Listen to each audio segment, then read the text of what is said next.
Hello everyone, welcome back to C Academy video number 234 CBSE class 12 accountancy.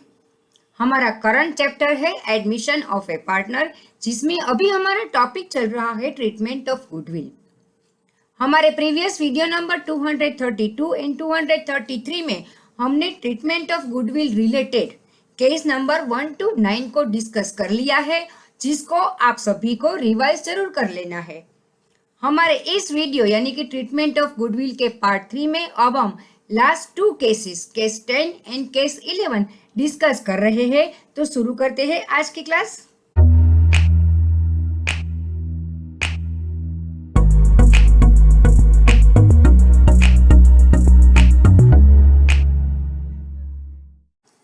सभी students को Shiv academy की channel को subscribe जरूर करना है, क्योंकि यहाँ पर से शिव एकेडमी की चैनल पर से अकाउंटेंसी के सारे टॉपिक्स के, सारे चैप्टर्स के सारे videos point two point theoretically and practically हमने सॉल्व करके अपलोड कर दिए हैं।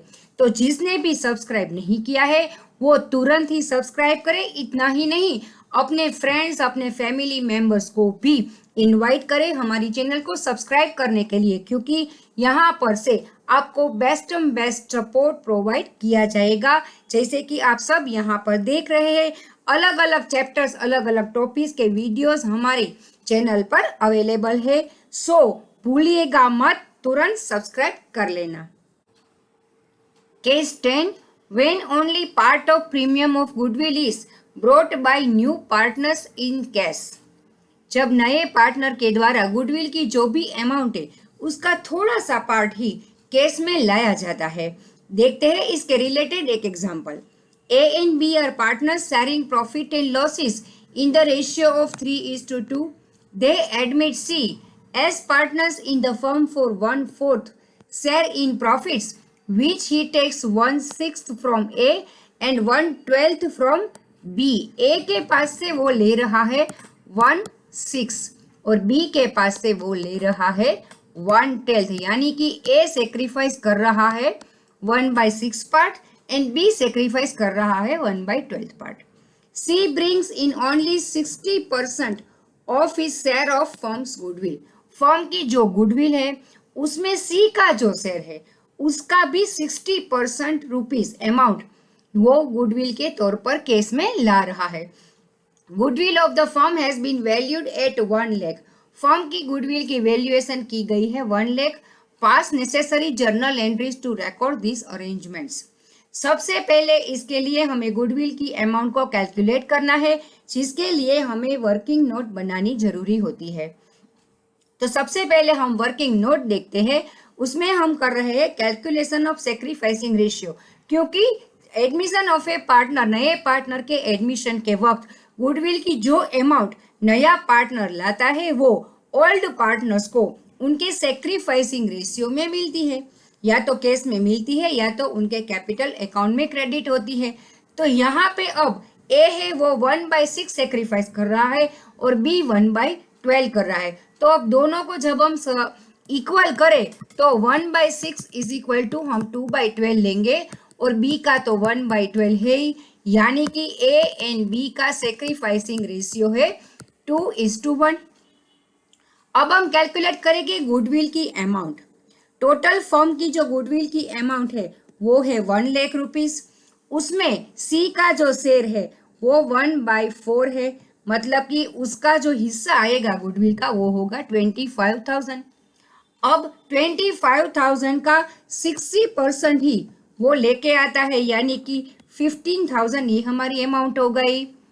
अब इस 15,000 को हमें दोनों ओल्ड पार्टनर्स को उनके सेक्रीफाइसिंग रेशियो के मुताबिक उनके कैपिटल अकाउंट में क्रेडिट करना है। तो यहाँ पे हम करेंगे premium for goodwill account debit to A's capital account to B's capital account उनके सेक्रीफाइसिंग रेशियो में। ये जो सबसे पहली जर्नल एंट्री है वो गुडविल की अमाउंट जब केस में नया पार्टनर लाता है उसकी है। अब हम क्या करेंगे, तो बाकी की जो अमाउंट है उसका जो सी का शेयर था वो 25,000 था, उसमें से वो सिर्फ 50,000 ही लेके आया, 15,000 ही लेके आया है। अब 10,000 उसका अभी बाकी है जो वो केस में नहीं लाया है, तो उसको अब हम उसके कैपिटल अकाउंट में एडजस्ट करेंगे, यानी कि सी का कैपिटल अकाउंट डेबिट होगा 10,000 से और ए और बी का कैपिटल अकाउंट क्रेडिट होगा 2:1 के रेशियो से। Next case 11, when new or incoming partner is not able to bring his share of premium of goodwill। नया पार्टनर एडमिट होता है, उसका जो गुडविल का शेयर होता है वो लाने के लिए वो कैपेबल नहीं है, मतलब वो नहीं ला रहा है, तो इस सिचुएशन में हम क्या करेंगे देखते हैं एक एग्जांपल से। Madan and Gopal are partners sharing profits in the ratio of 3:2। They admit Suraj for 1/3 share in profit on 1st April 2019. They also decide to share future profits equally। Future का जो प्रॉफिट्स होगा वो ये तीनों इक्वल शेयर करेंगे। Goodwill of the firm was valued at 5,50,000। Goodwill जो firm की है उसकी वैल्यूएशन की गई है 5,50,000। Goodwill existed in the books of account at 1 lakh. जो नया पार्टनर आया उससे पहले फर्म के अकाउंट में गुडविल की वैल्यूएशन 1 लाख थी, which the partners decide to carry forward. मतलब अब वो पुरानी गुडविल है उसको रिटर्न ऑफ नहीं करना है, उसको कैरी फॉरवर्ड करना है। Suraj is unable to bring his share of goodwill, pass the necessary journal entries. A goodwill is not be raised and written off. Goodwill को रेज भी नहीं करनी है, रिटर्न ऑफ भी नहीं करनी है। And goodwill is to be raised and written off, raise भी करनी है एंड रिटर्न ऑफ भी करनी है। सबसे पहले हमें मदन और गोपाल का सेक्रीफाइसिंग रेशियो कैलकुलेट करना है, तो यहाँ पे सेक्रीफाइसिंग रेशियो कैलकुलेट करने के लिए हम ओल्ड माइनस न्यू करेंगे। तो ओल्ड रेशियो 3:2 है, मतलब 3/5 2/5। नया रेशियो यहाँ पे हमको कहा गया है वो फ्यूचर में इक्वली शेयर करेंगे, मतलब 1:1:1 होगा। तो मदन एंड गोपाल का भी 1:1 होगा, तो 1/3 1/3।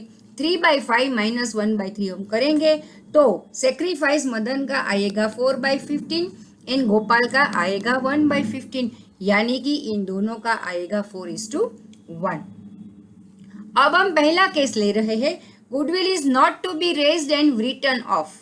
गुडविल को हमें कहीं पर भी दिखानी नहीं है, रेज भी नहीं करनी है, रिटर्न ऑफ भी नहीं करनी है, मतलब अकाउंट में कहीं पर भी गुडविल को हमें दिखाना ही नहीं है। तब इस सिचुएशन में हम नए पार्टनर के कैपिटल अकाउंट को डेबिट करेंगे और ओल्ड पार्टनर के कैपिटल अकाउंट को क्रेडिट करेंगे।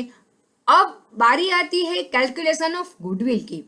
टोटल जो फर्म की गुडविल है वो है 5,50,000, पर जब नया पार्टनर एडमिट होता है तब फर्म के अकाउंट में ऑलरेडी 1 लाख रुपीस तो थे, मतलब कि अब नई वाली जो गुडविल है वो है 4,50,000। तो यहाँ पे सूरज का शेयर है 1/3, तो 4,50,000 का 1/3 करके सूरज का जो गुडविल का शेयर आएगा वो आएगा 1,50,000, जो हमने उसके कैपिटल अकाउंट में डेबिट किया है क्योंकि वो केस में नहीं ला रहा है। अब मदन और गोपाल का सेक्रीफाइसिंग रेशियो है 4:1, तो इस 1,50,000 को हम 4:1 के हिसाब से इन दोनों के कैपिटल अकाउंट में क्रेडिट करेंगे। अब देखते हैं case B, goodwill is to be raised and written off. Goodwill हम पहले रेज भी करते हैं, उसके बाद हम उसे रिटर्न ऑफ भी करते हैं। यहाँ पे गुडविल की अमाउंट जो एग्जिस्टिंग थी उसके अलावा भी हमने 4,50,000 की अमाउंट को रेज किया है, तो अब हम गुडविल अकाउंट को डेबिट करेंगे 4,50,000 और जो ओल्ड पार्टनर्स थे उनके कैपिटल अकाउंट में उनके ओल्ड रेशियो 3:2 में हम क्रेडिट करेंगे। अब ये 4,50,000 जो हमने रेज किए वो एक्चुअल में तीनों पार्टनर को लाना चाहिए, पर यहाँ पे ये तीनों पार्टनर ला नहीं रहे। उसके अलावा हमको कहा गया है कि इस गुडविल की अमाउंट को हमें रिटर्न ऑफ कर देना है, यानी कि गुडविल के अकाउंट को ही हमें क्लोज कर देना है। तो अब गुडविल की जो अमाउंट है 4,50,000 वो तीनों पार्टनर के कैपिटल अकाउंट में डेबिट होगी 1:1:1 के रेशियो में, क्योंकि इन तीनों पार्टनर ने फ्यूचर प्रॉफिट को इक्वली शेयर करने का डिसाइड किया है। सो यहाँ पे सूरज, मदन एंड गोपाल तीनों पार्टनर्स के कैपिटल अकाउंट में 1,50,000 की अमाउंट डेबिट होगी और गुडविल अकाउंट को हमें रिटर्न ऑफ करना है। सो गुडविल के अकाउंट को हम क्रेडिट करेंगे 4,50,000 से। तो आज का वीडियो यहाँ पे कंप्लीट होता है। हमारे नेक्स्ट वीडियो 235 यानी कि एडमिशन ऑफ ए पार्टनर का पार्ट 8 होगा, revaluation of assets and reassessments of liability. कोई भी बिजनेस फर्म जब बिजनेस शुरू करती है तो कई साल तक, कई सारे टाइम तक वो अपना बिजनेस चलाती है। अब नया पार्टनर जब एडमिट होता है तो पॉसिबल है कि बिजनेस की जो करंट एसेट्स है, करंट लायबिलिटीज है, उसमें काफ़ी सारा चेंजेस आ गया होता है, उसकी वैल्यूएशन में भी चेंज आ गया होता है। तो नया पार्टनर जब एडमिट होता है तब उन एसेट्स का, उन लायबिलिटीज का रिवैल्यूएशन, रीअसेसमेंट करना जरूरी होता है। इन सब के बारे में हम डिस्कस करेंगे अपने नेक्स्ट वीडियो नंबर 235 में। So as always stay tune with Shiv Academy. Thank you.